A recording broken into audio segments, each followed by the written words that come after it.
Hi everyone, this is Neel, Raithatha, consultant, audiologist and director of ClearWax. Thank you for joining me in my latest video using the WAXscope on our new teardrop specular. This is our smallest specular, size 1. And when I saw this patient had been booked in, I was really excited to try the WAXscope and in particular the new specular with this patient. And that's because they've got very narrow ears. This is their right ear, and if I'm not mistaken, the left ear, which I'll also show you, is actually even narrower.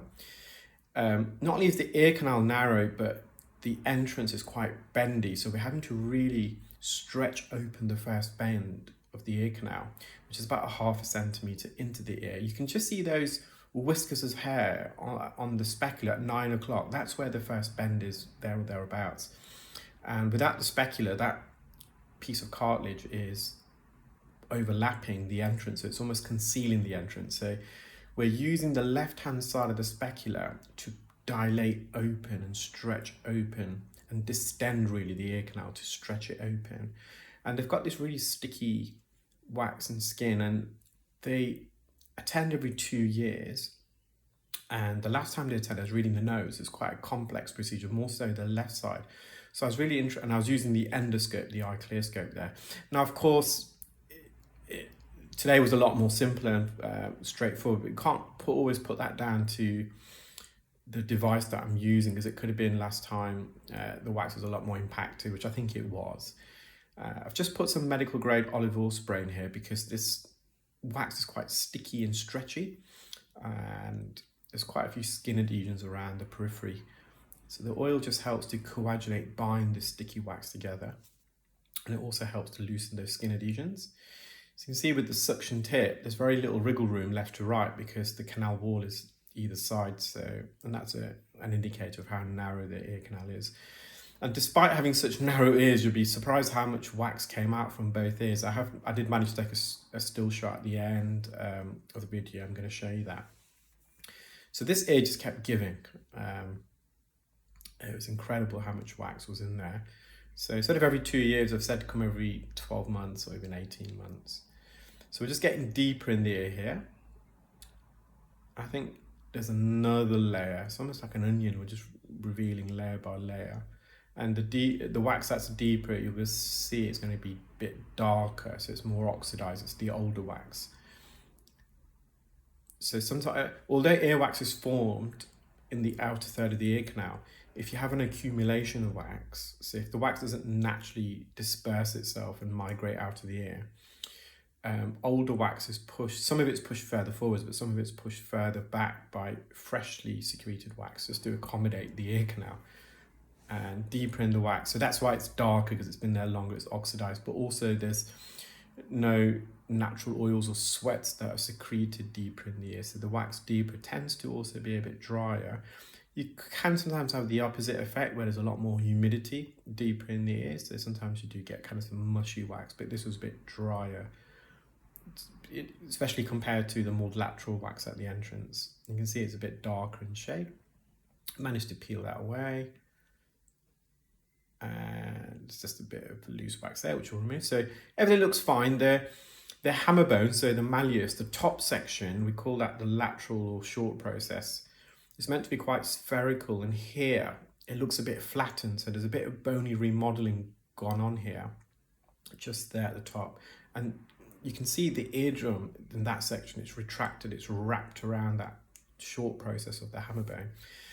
So what happens is when the eardrum is sucked in, it does two things. It constricts the blood vessel supplying blood to that part of the bone, for example. So it causes that part of the bone to kind of die and kind of defragment, if that's a good way of describing it. But another thing, when the eardrum is sucked in, it initiates osteoclasts. And osteoclasts are specialized bone cells which break up bone into its kind of minerals and tissues and redistribute it into the bloodstream where new bone can be formed. And osteoblasts are what forms new bone. And the process of the bone being broken down into its minerals and tissues and redistributed into the bloodstream, we call that bony resorption. And that process leads to, because that, as I said, the osteoclast is breaking down the bone on the surface there of that sphere, if you like, the short process of the malleus. the physical changes to the bone, we call that bony remodeling. And you quite often get that with a keratosis obturans, where the canal is widened. So this is their left ear. So this ear was, I think it was a bit narrower. The wax is a bit more stickier here. There's a lot more dead skin. You can see at that the base of the ear canal here, we got those skin adhesions. So I'm just trying to separate it. I'm trying to lift it up. I'm sure I've put some oil in already, and I've just decided to see if I can work at the top, because it was quite tricky separating that bottom layer of wax and skin. So I've just gone for a different angle of attack, but I think I'm going to go back to the base. We shall see, and I'm probably going to put some more oil in, I think, if I haven't already. I'm just trying to also separate from the posterior canal wall to the right. So again, where those hairs are protruding from the right, that's the first bend. So it's a lot more stretchy and stringy here. You can see that skin, you can see the texture of it. So I managed to peel away some of that skin, and although the ear is quite blocked, just by removing that skin, it kind of helps to mobilize the wax itself, because that skin is like double-sided sticky tape. It's attached to the wax plug, but the other side is also attached to the canal wall. So by removing that layer of skin, you mobilize the plug of wax, which is what we've done. And now I can try to squeeze it out of the ear. But as I'm bringing the wax out, I'm having to bring the specular out, because the wax is larger than the specular. And when we remove the specular, you're no longer widening the ear canal, because we're using the specular to obviously widen and straighten the ear canal. So we managed to get that away. There's a bit more drier wax keratin here. It's getting darker in shade, just like their right side. I think it's just blocked the suction tip there. So again, I'm using the right hand side of the specular now to stretch open that first bend. There's a bit of skin at the top, which thankfully didn't block the suction tube, it went up it. So now it's giving these little wriggle movements.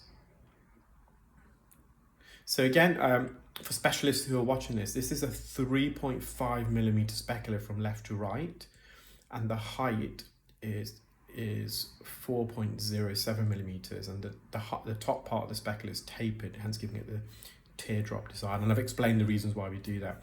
So it's very difficult to fully visualize, get the specular in here because of how narrow it is, but I'm just going to stretch it open again. I physically cannot get the specular any deeper, but we can still see the whole eardrum there when it looks nice and healthy. Well, I hope you enjoyed that video, guys. You're going to see a still image in a moment of all the wax and skin that we removed. Take care, keep well, speak soon. Bye.